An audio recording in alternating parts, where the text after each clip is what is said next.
В Эжвинском районе построят детский сад на 260 мест. Распоряжение об этом подписала первый вице-премьер правительства Коми Лариса Максимова.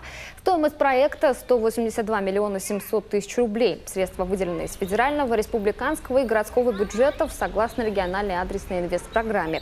Новый детсад построят в 4-м микрорайоне, который сейчас интенсивно застраивается многоэтажными 200-квартирными домами. Местная школа уже перегружена детьми. Очевидно, вскоре дойдет дело и до нее. Но для начала вместительный детский сад. Сегодня реализуется инвестпроект по проектированию детского сада в 4-м микрорайоне. Проектировщик работает, сад 260 мест. Будет реализовываться проект. В этом году получается проектирование, в 2019 году предполагается строительство.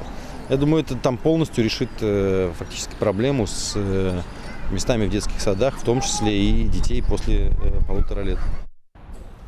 Сейчас идет выбор земельного участка для строительства дошкольного учреждения. Подходящих вариантов пока два. Скажем лишь, сейчас они представляют из себя зеленый массив.